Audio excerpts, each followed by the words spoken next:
Welcome again. I'm Mayor Mike, and on this Alder Spotlight, we have the 5th District Alder, Meleesa Johnson. Welcome, Meleesa. Well, thank you very much. So tell our listeners and our viewers where the 5th District is. Well, the 5th District is let's call them inner city district. It starts at Ellis Street and goes south to Rice Street, so it takes in the railroad tracks. And it goes from Division Street all the way over to Minnesota. So it's a nice chunk of almost downtown city. So yeah, that's a good area. You've got the former Emerson School site in your district? Right next to it. Actually, Emerson School is on the north side of Ellis. Okay. So it is adjacent to District 5. Yeah. Businesses? Do you have what's some of the unique features of the 5th District? Well, one of the most unique features, of course, is the train. The old train. Sure. I mean, people are always stopping there. Every time I ride past on my bicycle, there's kids playing on it, people standing taking pictures.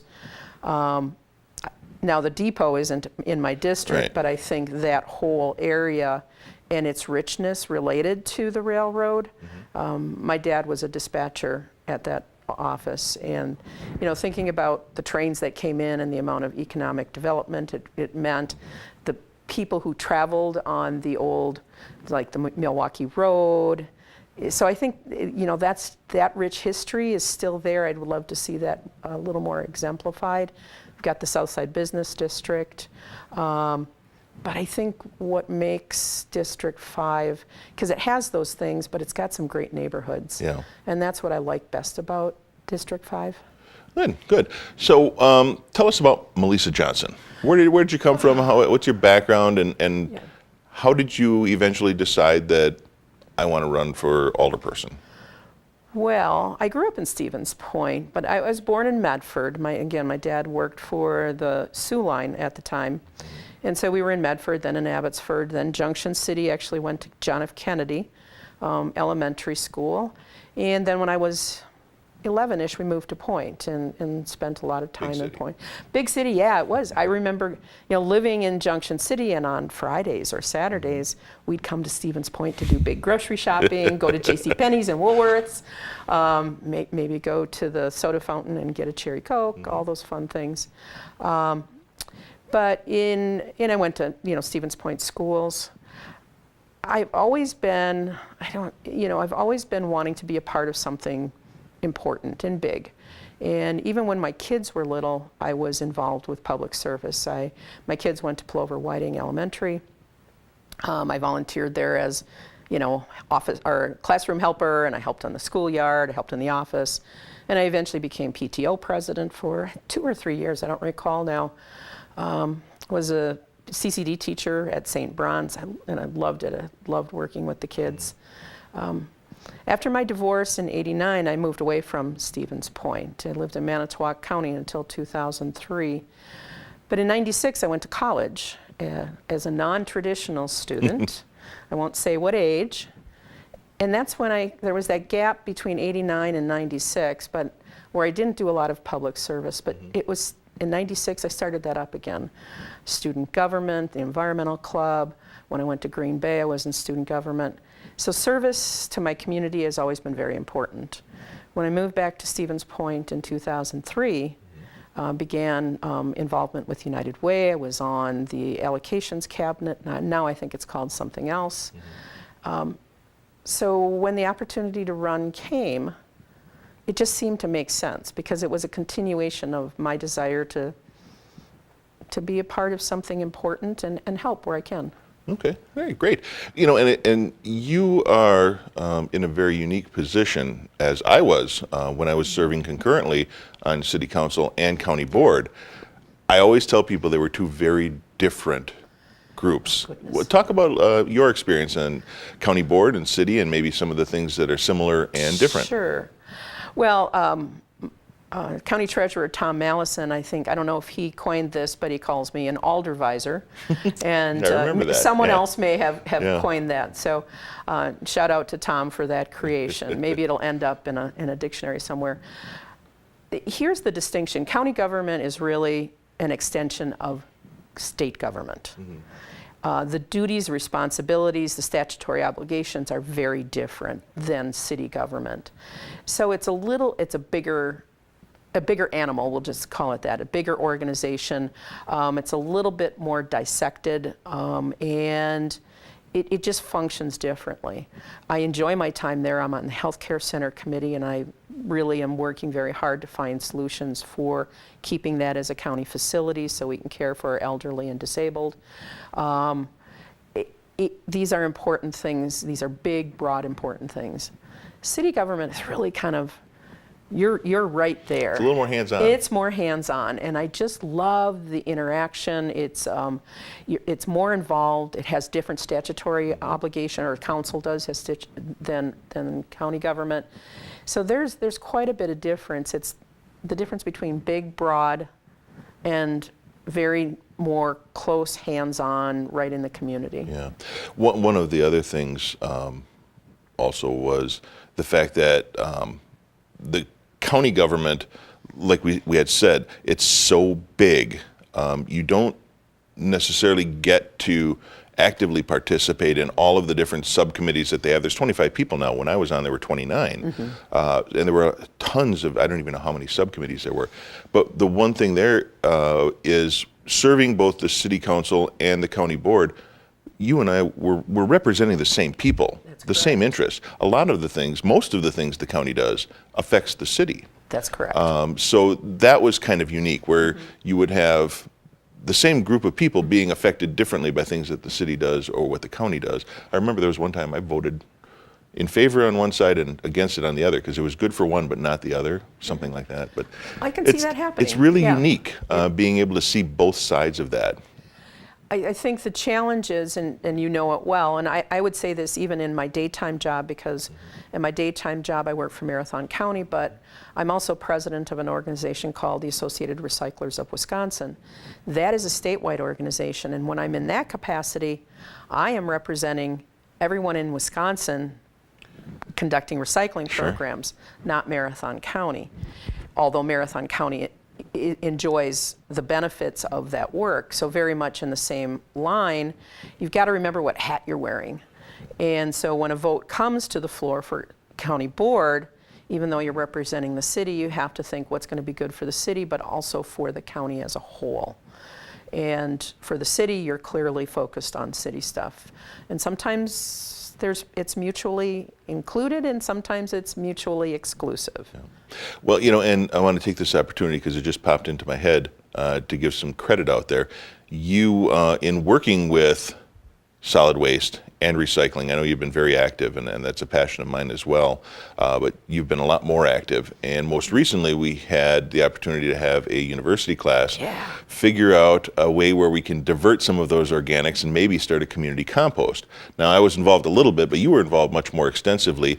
We're still pursuing that, and we're going to try and get that established, but it was a volunteer-based community compost pile. Do you want to take a few minutes to talk about that? Out, so I need to back up a little bit further. I served as adjunct faculty at the university in the waste management program in 2012. Helped develop the beginning and advanced waste management program. The advanced program does community-based problem solving related to waste reduction, recycling, solid waste. I still continue to have a strong affiliation there, mentor, and continue to teach. I saw this as an opportunity to involve the students in a project right here in Stevens Point. Diverting organics, so food waste, particularly fruit and vegetable waste, I mean that's what we're looking at, into other uses, I thought was a great opportunity for them to sort of, where are the costs embedded, what are the laws involved, what kind of staffing would be involved, what do we need to do, what would this look like, is anybody interested? So it was a great project, started a little over a year ago, and the students will be presenting the results of their information that they gathered in August at council. And it could include compost, it could include sending source-separated organics to farmers who may be already doing windrow composting of manure.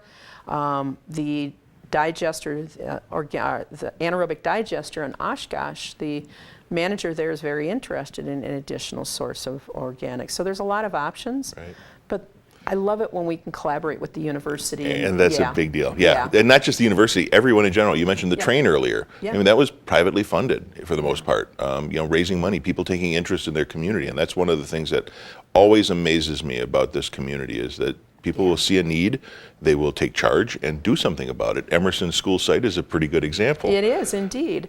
The Friends of Emerson Park is a group, it's a grassroots group of people, mostly District 3 and District 5, who are interested in seeing the old Emerson School Site become a true city park.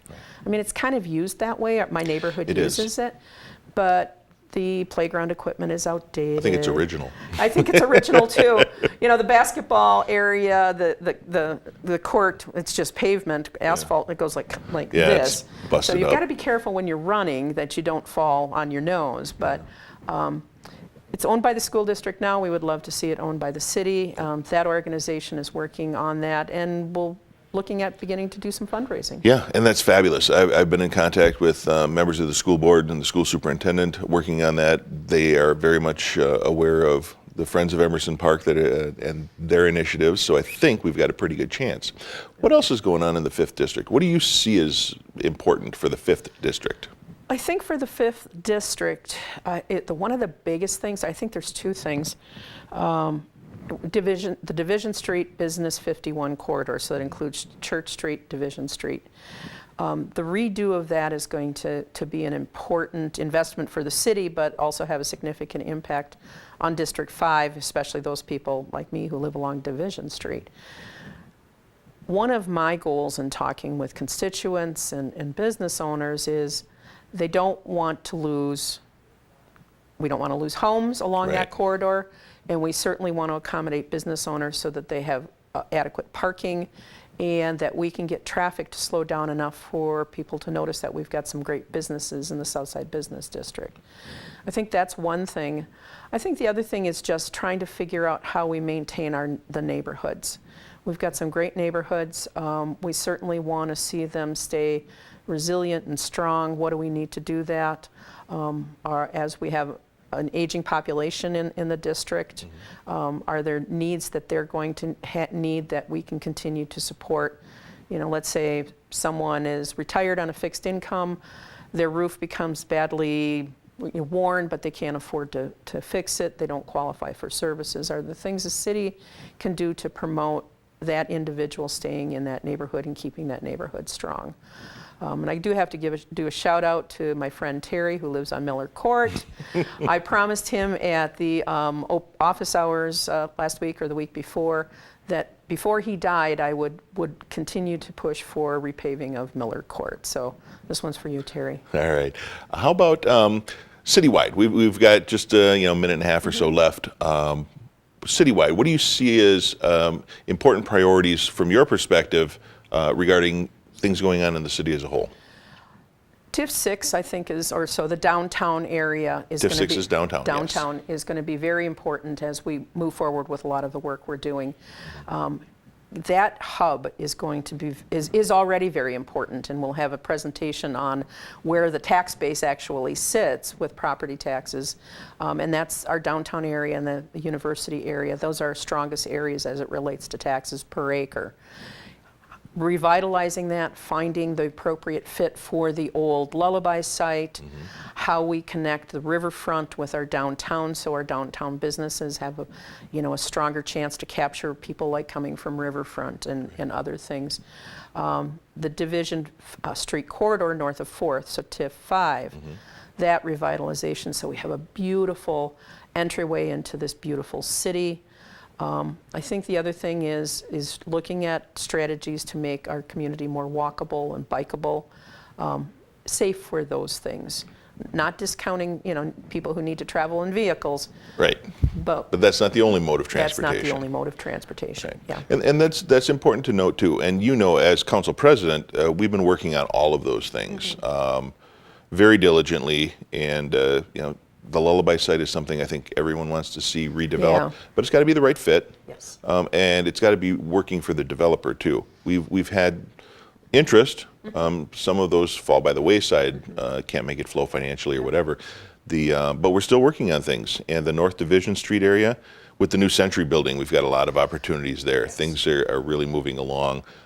We are on track for another banner year as far as development goes, and you know as well as I do that without that development, we're not able to increase our spending, and employee costs, material costs, all of those things go up every year, and we're restricted by the state as to how far we can go with this. But I think in just following along on that is, you know, the level of involvement that cities across this state, cities, counties, villages, working to get more authority over their own budgets and not having such rigid restrictions that the state puts on our local level. We need the authority to run our businesses locally. I agree. And that's a conversation for another time. We are about out of time here. I am Mayor Mike, and we've been talking with Alder Meleesa Johnson from the 5th District. We'll talk to you next time.